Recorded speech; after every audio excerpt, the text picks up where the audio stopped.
you are in places that are really, really locked down. So our thoughts and hearts are with you. Please know that. We have the benefit of Roberta Sferrazzo from Lunza University in Rome, who is going to speak to us today about her research on why love matters for the future of leadership, from manipulation to human flourishing. I need to mute, here we go. What the format is here today is Roberta will speak and share her screen, and then present her research, and then we will have a discussion with everyone here. Please feel free to put your questions or comments in the chat. So click the chat button and type them in, and I will moderate the questions as we go. This is a very friendly environment that we're just supposed to give Roberta some feedback and really learn about her research and herself. So we welcome you all, and I will turn it over to Roberta now. Yeah, okay. Thank you, David, for inviting me to this session. Thank you, David and Michael. I am a PhD in Sciences of Civil Economy at Lunza University. I held my degree last month, unfortunately through by Skype because of the virus problems. So we weren't able to discuss in presence. But it was a pretty good experience as well. And today I will talk about my thesis chapters and the content of my thesis, entitled Why Love Matters for the Future of Leadership, From Manipulation to Human Flourishing. So I share with you my slides. Okay. Can you see them? Yeah. Okay. Yes. Perfect. Okay, so this thesis is based on leadership. So the main focus is leadership styles, and I will present this thesis in the following way. First of all, I will tell something about the research aims and the main objectives that I have in this thesis. Then I will tell something about the background of this thesis, which is based on the civil economy tradition. And I will introduce this Italian tradition to you in few words. And finally, I will present the main chapters of the thesis, which are actually papers published or under review yet in international journals. Okay, let's start with the research aims and the objectives of the thesis. Okay, for what concerns the missions, so what I wanted to accomplish in this thesis during my PhD period was actually to trying to go beyond the classical managerial logic, which is focused especially on bureaucracy, on hierarchical control and on performance, and thinking about a new model of organizing, a model of organization based on equality, on self-control, on liberation. And to achieve this goal, I used an interdisciplinary approach. So I considered also other disciplines in this logic, such as philosophy or anthropology, and also sociology especially. In relation to the basis of this thesis, it's focused, actually, it's focused on civil economy. I want to tell something about civil economy in a few words. This is an Italian tradition which was born at the end of the 18th century in Italy. And the main founder was Antonio Genovesi. who was the first economist who had the first chair in Naples University in Italy. And he had a different vision of the market in opposition to Adam Smith's vision of the market, because according to Genovesi, the market can be considered a place where cooperation and reciprocity can arise. And it's not only a place of exchange, but something more. And what I did in my thesis was trying to apply the same logic that Genovesi referred to the market to the organizational context. In particular, I proceeded in this way. So I looked at business ethics and at organization studies through the lens of civil economy. And I recalled in particular three main factors: the anthropological roots of civil economy, which are based on the Aristotelian Thomistic tradition especially. Then the notion of virtue, and in particular of civil virtue, which means trying to achieve a balance between the love for themselves and the love for others. So developing civil virtue means trying to achieve this sort of balance. And finally, the third factor that I considered was based on the concepts of reciprocity and mutual assistance, which are typical of the civil economy tradition. But let's talk, so after this brief introduction, about the thesis, the structure and the chapters of the thesis. In the thesis, there are 4 main chapters, all based on, especially on leadership discourse, and a final appendix based especially on introducing new future research paths. So let's talk about the first chapter, entitled The Agapic Behaviors, Reconciling Organizational Citizenship Behavior with the Reward System. In relation to this chapter, the main research question was how is it possible to motivate people trying to go beyond the use of the reward system, so beyond the incentives and beyond the use of awards and prizes.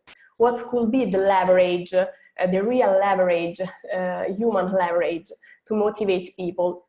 And the answer that I provided in this chapter was the fact to be focused and to recognize the so-called agapic behaviors, which I described in the chapter as those behaviors consisting in acts of gratuity towards the others.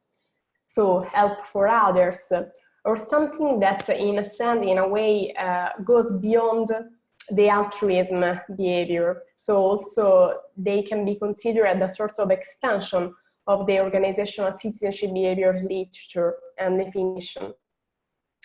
And I wondered what could be the leadership style able actually to foster these types of behaviors within companies. And I tried to provide an answer, especially in the second chapter, entitled Towards a Liberating Leadership. Are liberated companies a concrete application of sense capability approach? In this chapter, actually, I try to imagine a particular leadership style, the liberating one, which is able to foster people's capabilities. And what I did in the chapter was to provide a theory, actually, to these new forms of work organization, which are liberated companies. And this theory that I considered was actually the theory of Amartya Sen, based on the capability approach.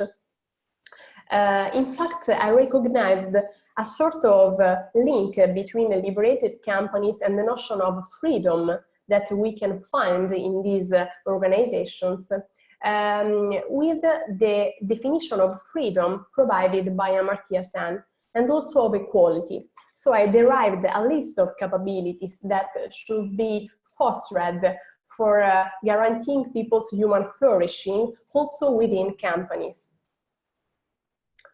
Then, in the third chapter of my thesis, I continued to my reasoning on the leadership style oriented towards human flourishing, and I analyzed the Thomistic tradition, and in particular a Thomistic virtue, which is docility, which is considered a virtue able to achieve, to foster actually practical wisdom within people.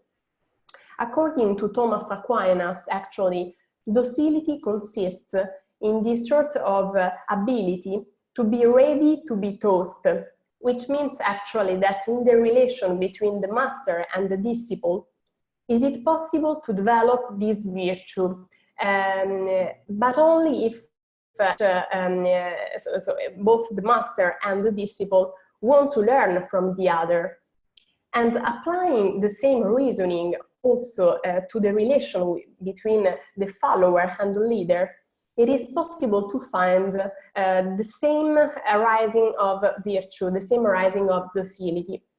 So I created this sort of new leadership style called the docile leadership, based on the fact that both the leaders and followers want to learn from the others and from each one. The fourth chapter, finally, of my thesis is based on an empirical study that I conducted in a French multinational company, but in particular in its Italian branches. In this company, I studied actually the real leadership style, interviewing both leaders, but also managers, followers, internal communication people, store leaders, sector leaders, and so on. And my research question was based on the fact that I wondered if the leadership style adapted in this company can be considered oriented towards a particular form of love, which is agape.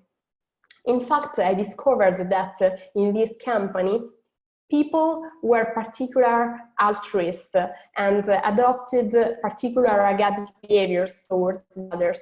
So I derived a sort of scheme related to this leadership style, which contains three main factors that can define a sort of leadership style oriented towards agape.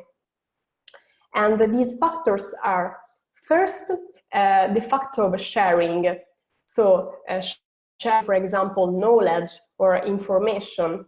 Sharing actually everything is the first factor, very important for this leadership style. Second, the adoption of the logic of subsidiarity, which means trying to increase the delegation part and the fact to make people autonomous and responsible. And the third factor that I discovered in this leadership style was the reciprocal learning mechanism. So the fact that, for example, in this company, there is a particular logic, the logic of feedback, providing continuously feedbacks to followers and to leaders can actually help to build this reciprocal learning. Finally, in my appendix, so the letter of my thesis, I tried to introduce a sort of new path of the research, which is which concerns the topic of rituals within organizations, as those behaviors and those parts of organizational culture that could be recognized and fostered by leaders in order to increase the human flourishing in people working for companies.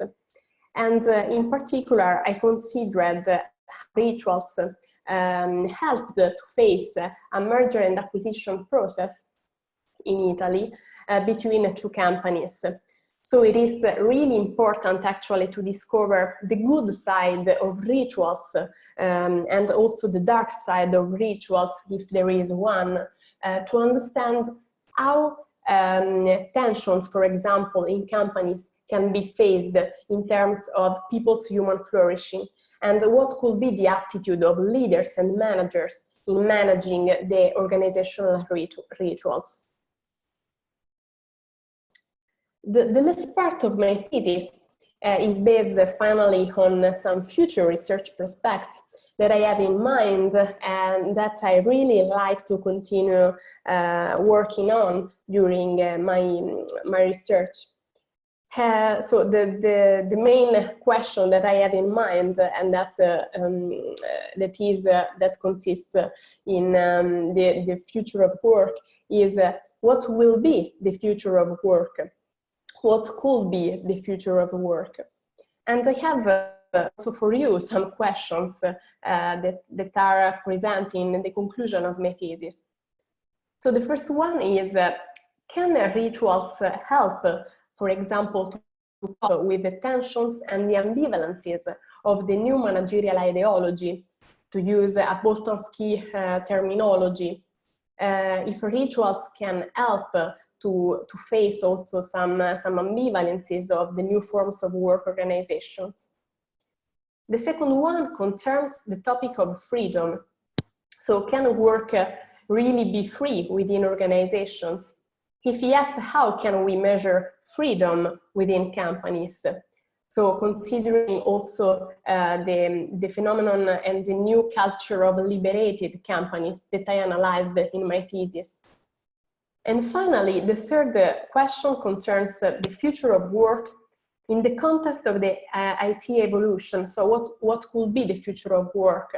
So if we consider, for example, what is happening these days, the use of technology is good, or there is also a dark side of technology. So these are all questions that I have in mind and that I really like to discuss also with you. So I thank you very much for your attention, and I am really happy to listen to your comments related to this thesis, but also to some critics if there are. So thank you very much. Thank you so much, Roberta. This was absolutely fantastic, and I'm quite interested in the work that you're doing, and seeing from the chat others are as well. So I really applaud you on a really well-structured thesis. It's very clear. You have you tie it nicely together with specific research questions, and something that's really important, I think, for the future of organizations, but certainly this humanistic management group. So really applaud you on this. Would you mind putting up your last slide, the future research questions? That way everyone can see them on the share screen. And I invite anyone participating here today to help Roberta answer these questions. Can I just start by asking you, can you give, you had referred to this already, but could you go over some specific types of rituals that you think would actually lead to dealing with the reduction of these tensions? And I think that might help us answer the question a little bit more directly. Yeah, sure. Okay, so in relation to rituals, actually there are many studies, especially on the anthropological field, related to rituals. For example, if you consider the etymology of the term ritual, this means be conformed to the order. So scholars in management and in organization studies recovered this conception of rituals and applied it especially on the organizational cultural context. So, for example, in considering the role of rituals for organizational culture, they help to increase the sense of belonging to the company, but also membership. And if they are spontaneous, they can help, for example, to face different fights that can arise in companies, especially during some processes of mergers and acquisitions. And if we look at the rituals in the new forms of work organizations, such as in liberated companies or in new forms of organizations, actually, maybe, but we have to study this phenomenon yet, also empirically. They can help for their power to face some problems, such as control and power problems. For the fact that they can be managed also from the bottom part of the pyramid, of the hierarchical pyramid, if they arise continuously. So if we consider the good side of rituals and not only the dark side, for the fact that sometimes maybe they can be a leverage of manipulation for people rather than of human flourishing, how can they help? So how can they can be managed to foster the human flourishing in companies, to foster the real part of a good, actually, organizational culture which unites people rather than dividing people? So it's part of a socialization process in organizations, I would say. And I think sort of to tap into a great colleague of ours here with humanistic management, Sandra Waddick's work on narratives, I think some of the narratives that the leaders espouse and promotes within the organization can actually become part of those rituals. And I don't want, I'm seeing some people commenting about this ritual question in the chat. So let me just say, when we're all done offline, I'd love to share some of my comments with you too, but I'd like to get to the group first. And I do have some, I guess, suggestions that apply to each one of these questions a little bit directly. But if we could go to the chat here, I'll manage this. C's, you had a question about the liberating leadership style and the type of organization. Would you mind unmuting yourself? Yes, hi. Yeah. My name is Kees. From Holland and at the moment in Spain. So, so far the lockdown situation. Thank you for this presentation. Fascinating. I'm in the field of humanization of organization, and the aspect of freedom resonates much. So my question was, okay, imagine the liberating style of leadership, and then thinking further, would that apply to any kind of organization? Would you take the act of liberation such seriously that it also applies to liberating the goals of an organization, so that also these would change? So what happens? Is there any experience or effect of organizations that really pursued in this? I'm curious. Thanks, Kees. Yeah, thank you for your question. Actually, I have also in mind this question related to the topic of freedom. Actually, the real question for me is it possible to talk about free work in a capitalistic system? I don't know the question yet. I want to investigate this phenomenon more in depth. But I think that if we consider Western societies especially, maybe it is possible to derive a sort of ideal type of liberated company, which is not precisely the company described by Getz and Kearney, that I think has some lacks in a sense in terms of definition also of freedom. So I think there is not a clear definition of freedom in Getz and Kearney's book about liberated companies. So maybe the first step could be trying to define what freedom is and what is free work, freedom in the context of work organizations.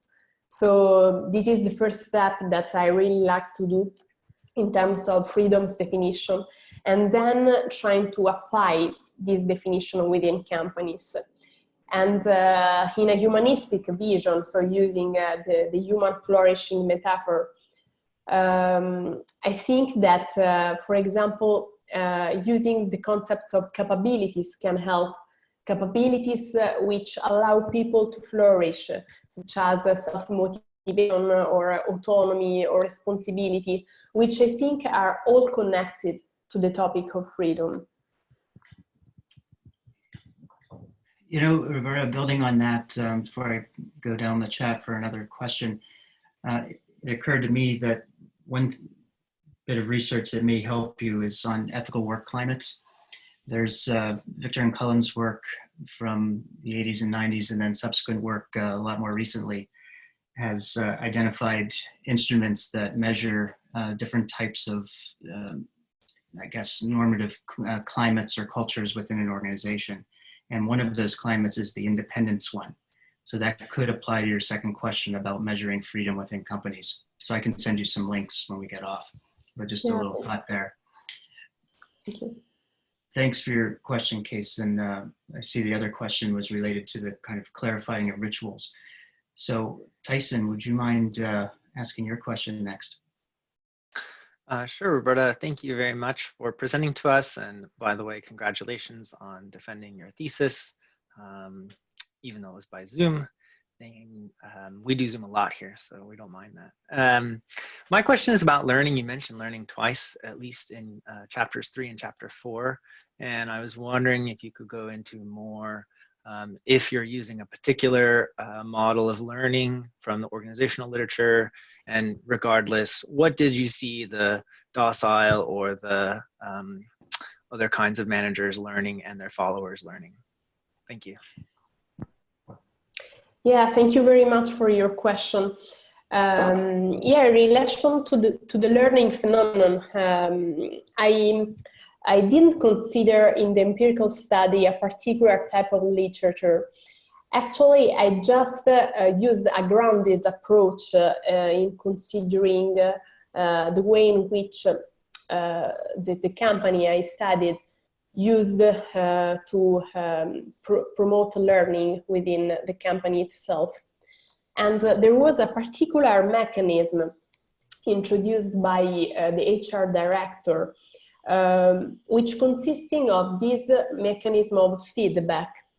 So, for example, they have an app, so they use technological tools to providing feedbacks to the followers, but at the same time also the followers can provide feedbacks to the leaders. In a sense, we can have a sort of reciprocal learning that allow both leaders and followers to learn. So in the empirical study, I introduced this mechanism in the third factor I considered in the scheme of the leadership style oriented towards agape. So this learning mechanism, I think, is really important for defining a leadership style oriented towards agape, because also in defining this form of love, the agape one, I used Luigino Bruni's definition, which is defining agape as a form of unconditional reciprocity. So the reciprocity aspect was really important in defining the three factors of the leadership style. And the third one, so, is more related to learning. So this for what concerns the fourth chapter, so the empirical one. But in relation to the third chapter, so the philosophical one actually, this was a chapter based on business ethics and on the virtue ethics side. So also in this case, I didn't use much managerial literature on learning, but especially business ethics literature on learning in relation to virtue ethics. So according to Aquinas, docility is one of the 8 virtues that allow people to achieve practical wisdom. So what I did was to apply the same virtue to the relation between followers and leaders. So in what way actually can leaders and followers learn from each other was the main question. And the answer was with this ability, this awareness, but also this willingness to be ready to be taught. So if they really wanted to learn from the other, both the followers and leaders, so in this sense, they can develop this sort of virtue and arrive also to practical wisdom within companies. All right, thanks for your question, Tyson. You know, Roberta, just judging from the interest in the chat with all the questions and comments, your presentation went over very well. So I'll make sure this chat is saved. We're not going to be able to get to everyone's comments, but there are some suggestions in there and some links too that might help you. Moving down, forgive me if I'm mispronouncing, but it's Jumpy. You have a couple questions there. Would you mind? Yes, here I am. Hi, please feel free to ask your question. Thank you. Okay. So the first question is about having people with a variety of preferences. I am a scholar, but also I have management experiences, and I've been following the scholarship of civil tradition with Luigino Bruni and Zamagni and all these people, and I try to apply in management. So I'm very in tune with you, Roberta, in the presentation. But my concern is about when you are dealing with people that have preferences that, saying in 2 words, they don't accept the fact that you want to bring love, or as you said, more technically, unconditionally reciprocity. So you have people with very different preferences, and the coordination of these people with one leadership style is going to make some problems. So this is the first question. How do you deal with this situation? And the second question is about when you talk about freedom in organizations, and it's about who are the people in charge for defining goals. Because for what I know from experiences, goals are defined by the owners, because the owners, they own the company, organization, and so there is a sort of bounded freedom for people working for the organization. So when we are speaking about freedom, probably we should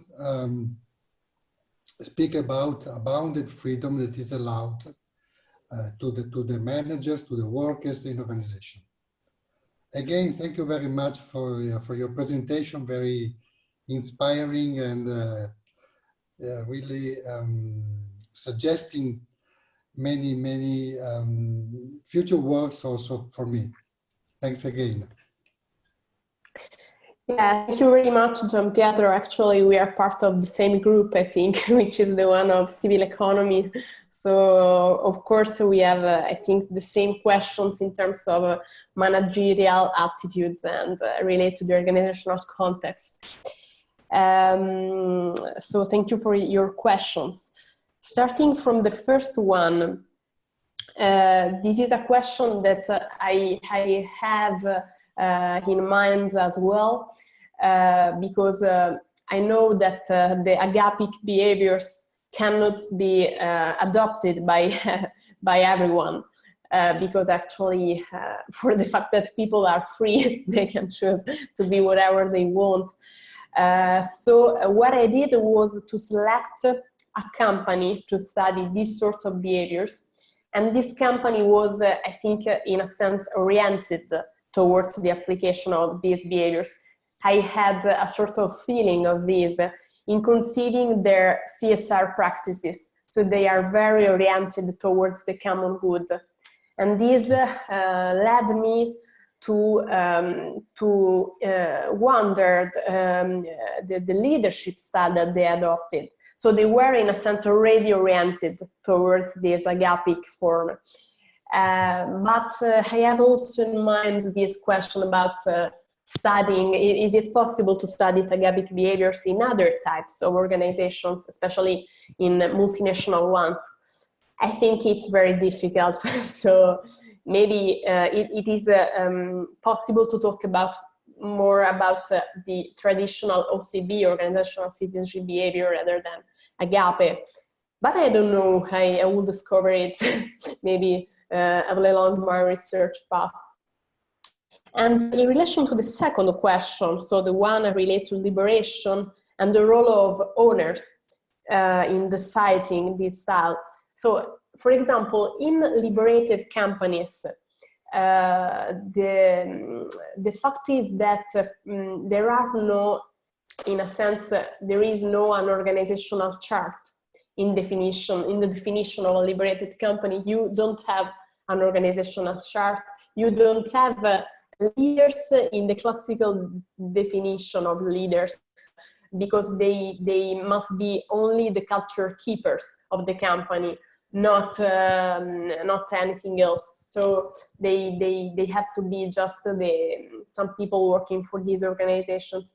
So the real question is, for example, in terms of property rights, if there is a sort of new research path in terms of property rights and in terms of decision-making processes. Because in the new forms of work organizations, for example, there is this new trend of sharing everything and of involving every person in the decision-making processes. So both people at the top and at the bottom of the hierarchical pyramid. But I think it's really interesting to have questions about the property rights, and this could help to answer actually the questions that we have in mind. So thank you for asking. Yeah, thank you for your question. I think you have a lot of potential collaborators here in the future, Roberta. There's a lot of interest here and a lot of like minds, which is great. Going down the list, and I fear we're not going to have time for all the questions, but I'm doing my best, and we'll continue this discussion offline. But Dierksmeier, if I'm pronouncing that correctly, forgive me. Would you mind unmuting yourself and asking your question?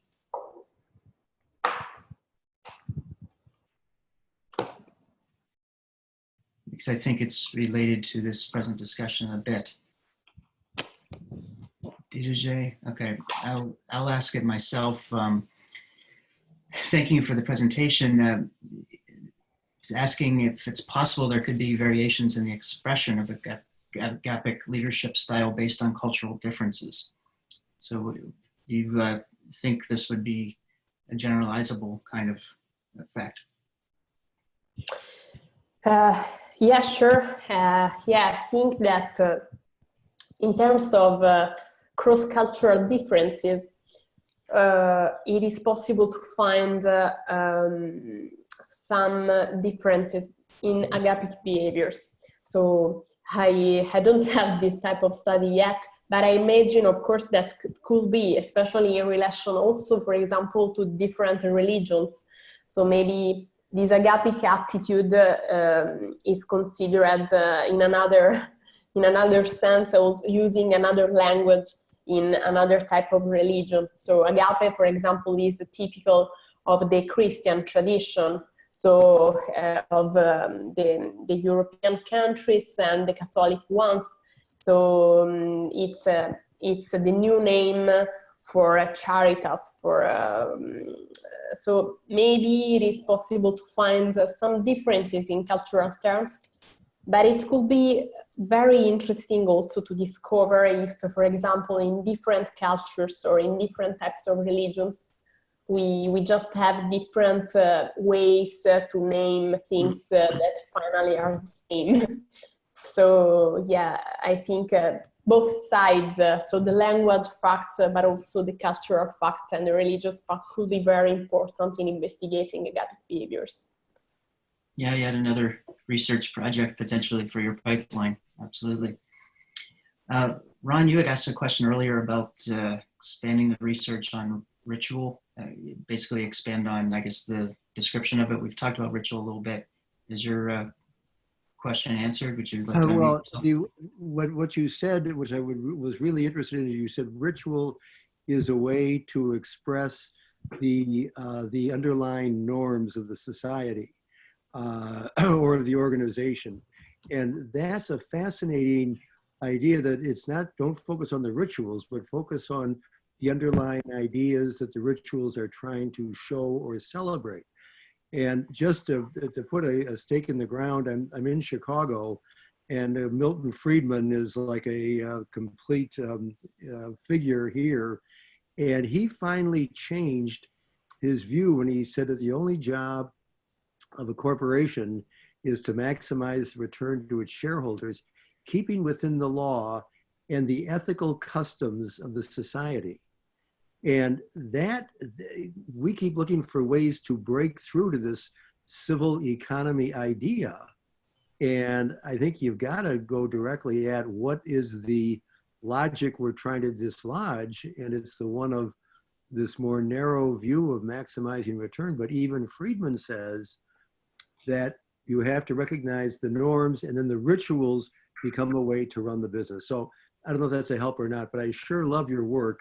And I'm reminded, if you work at all with, Weber, business, government, civil society, those kinds of ideas, those taxonomies, have they been helpful to you? The last thing I would say is that virtue ethics, you mentioned Thomist and Notre Dame grad, and I'm following McIntyre's work of neo-Aristotelian Thomism. So that might be another depth to go back a little bit more historically to the Aristotelian that gets you to Aquinas. But thank you very much for your work. Yeah, and Roberta, thank you very much, Ron. Just to piggyback on that comment regarding the virtue, it also occurred to me Jeff Moore's work on modern virtue ethics may be appropriate for you. So I don't know if that's part of your chapter or not, but that seems relevant. I don't know if you want to respond to Ron? Or... Yeah, just some few words. Yeah, I think considering the neo-Aristotelian approach is really interesting. Also because I think there are many connections with what civil economy is. So maybe civil economy deserves more attention in studying business and economics. And yeah, we are a small group yet, but we hope to be more and more people because yeah, maybe this new type of this new way of conceiving economics and the market which is actually in the same line of the neo-Aristotelian approach, can help also to look at the future of business. So thank you for these comments, are really important. Yes, thanks again. I'm just trying to stay in order here, but Brittany, you had asked about some practical implications here. Would you mind? Brittany, are you there? Yes. Hi, first of all, congratulations and thank you for a very fascinating presentation. If possible, I'd actually like to incorporate my question with the next one with Sebastian to give it a little bit more focus. So I'm curious how this Thomistic perspective can be applied in the workplace and what considerations you've given to the more practical implications of your research. Thank you. Yeah, thank you for your question. This is actually, so the Thomistic vision is a topic that also other colleagues are investigating in their doctoral thesis in civil economy. So this is a new perspective which is already considered, especially in the business ethics field, and there are different articles on this topic. Currently, there are not so many practical implications. But I think that, for example, in the chapter that I analyzed in my thesis, you can find a really practical implication in the leadership style that could be used, derived from this Thomistic virtue, which is docility. And that finally, I think I found already in practice in the company that I analyzed. So, for example, the mechanism of feedback for me was really important to see how this sort of docile leadership style could be concrete, really concrete. So also when I asked the leaders during my interviews if they wanted to learn from the followers, there was this positive attitude towards this learning also from the followers, and they provided me different examples of learning. So I think that the first line in terms of practical implication could be the one based on learning implications for organizations in considering the relation described by Aquinas between the master and the disciples. So I'm trying to apply them also to the relation between leaders and followers. So thank you for asking. That's a really good point to investigate in a more practical sense the Aquinas tradition and applying it in the organizational context. Okay, so I think we covered Sebastian's question as well. Elaine, you wanted a clarification question about new managerial ideology? Yeah. Can I directly answer, or yeah? Yeah, no, please, Elaine, of course, the floor is yours. Sure. Okay, perfect.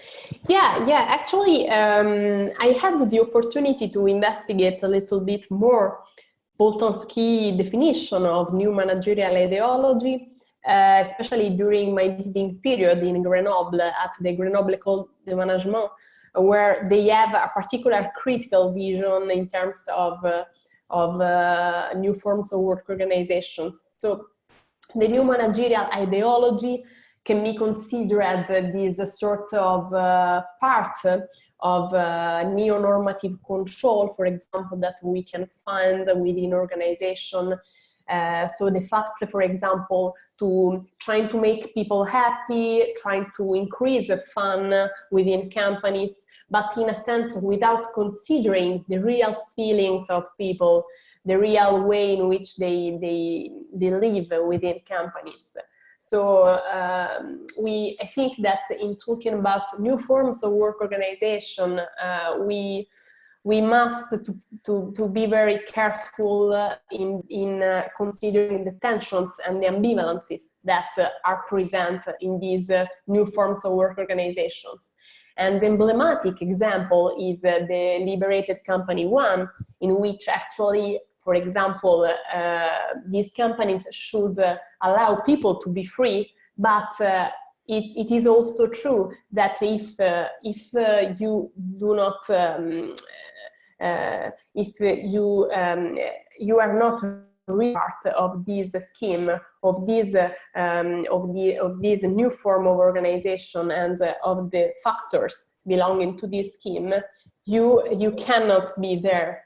So are you really free in this sense? And this is a big ambivalence that you can find in liberated companies, but also in other types of organizations. So for this reason, Boltanski talks about ideology and new managerial ideology, just to be careful in analyzing these companies which are emerging more and more in the capitalistic system.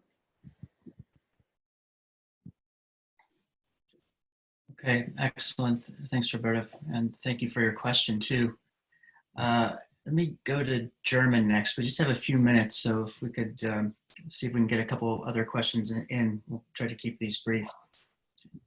German, are you available? Okay. I have a question, Roberta. What about collective leadership instead of individual leadership?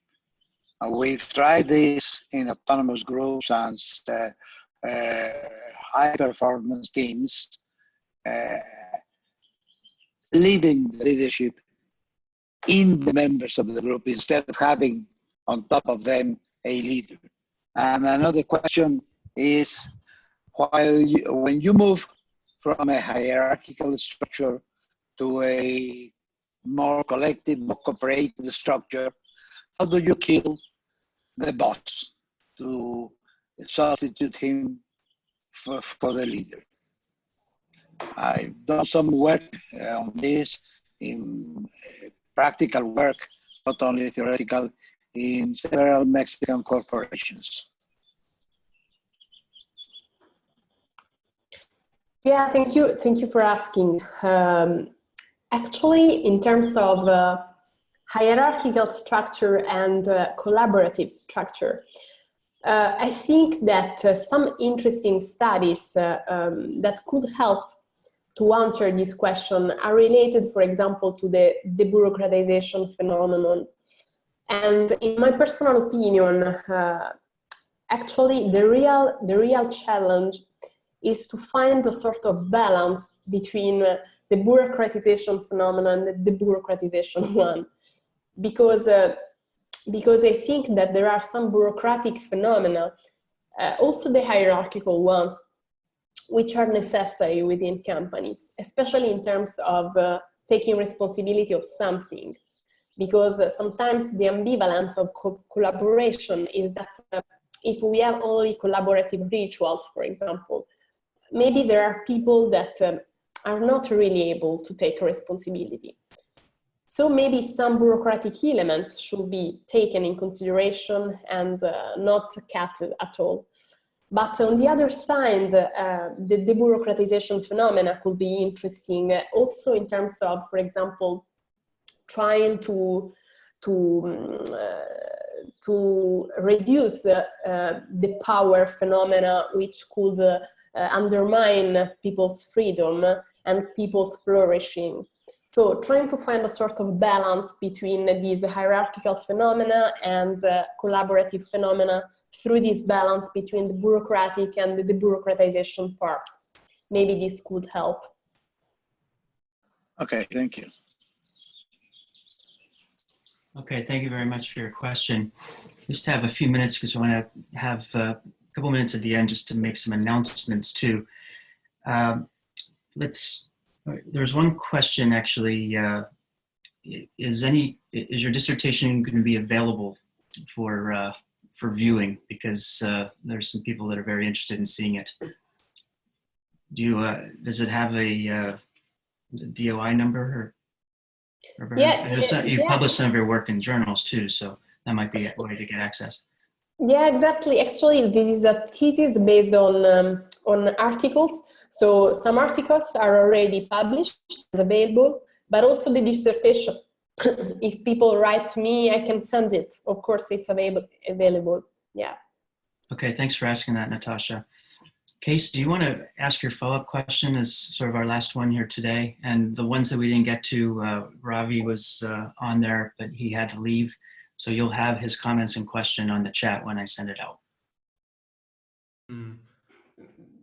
Let's keep it short. I ended with a provocative question with more yes, you did. To the philosophy, but let's leave it for that. But maybe on the rituals, because I can imagine that rituals, which are at least activities you do together, that's sort of the practice, that I can imagine that there are constructive and maybe also deconstructive rituals. So just speaking of rituals and their contribution seems to be not clear enough to me. So could we expand a little bit more, or just have an example of a ritual that really fits into the idea of liberating leadership? Sure. Thank you. Thank you very much for asking. The ritual phenomenon presents ambivalences because I agree for the constructive and the constructive part, and these are actually the tensions within the ritual part that I really would like to investigate in my future research. To be more practical, so in terms of practical examples, in a sense we can find a sort of agonistic function of rituals because when they are spontaneous, so in the company that I studied during my thesis, my PhD, this company had many rituals related to the organizational culture. For example, a spontaneous ritual conducted by a store leader was to talk with his followers in the evening, especially during the weekend, before actually closing the stores. So he decided just to take a time to be with them, to talk with them, just not talking about the work, but just about their lives, what they will do during the weekends. And this was spontaneous. This contributed actually to create a really sense of belonging and of membership between the team. So this is an example of spontaneous ritual. On the other side, there is also there were also other rights that weren't not so accepted by people. So, for example, that were imposed by the top managers. So, in this sense, they created some problems, some tensions. So, I think that the real important issue in analyzing ritual is to consider their power structure. So how rituals can help to face power within companies. But I know that there is a particular issue to analyze the rituals topics because there are not so many studies in the managerial field yet. So they should be investigated in the future more in depth. But thank you really much for asking. That's a good provocative question, I think. Yeah, it's an excellent way to end this very intense session. Roberta, I can't tell you how much I appreciate your time and your insights here, and everyone for asking these questions. I think we really pushed the discussion along, and I hope we continue it offline. We do this the first Monday of every month, sponsored here by our center at Duquesne. Our next PhD webinar will be on May 4th. If any of you is interested in presenting at a future one, please do email me. I put my email in the chat. Also, Tyson, would you like to say a word about the next reading group? Sure, thanks, David. We have a reading group for PhD students, but also anyone who wants to come and talk about papers related to humanistic management. And we just had a great discussion last month about Alan Fisk's 4 relational models. And the next meeting of the reading group will be at this time in 2 weeks. So that's Monday the 20th. And announcements about which paper will be going out via the usual lists. Yeah, we hope to see you. I guess we all are isolated now, so this is another good activity for us to do. I'm glad we're continuing some normalcy with our group. As I said, I will post this recording on the website and send the chat out to you, Roberta, and to anyone who would like to see it with the questions and links. We have some good suggestions in there as well. So once again, Roberta, congratulations on your defense and just the wonderful work that you're doing. You've been a real inspiration to us. And with that, I will end it for this week. Please stay safe, everyone. We're thinking of you. If anyone has any questions or wants to chat, please do reach out to us. We are here. Thank you very much. Take care. Thank you really much. Bye. Bye-bye. Bye.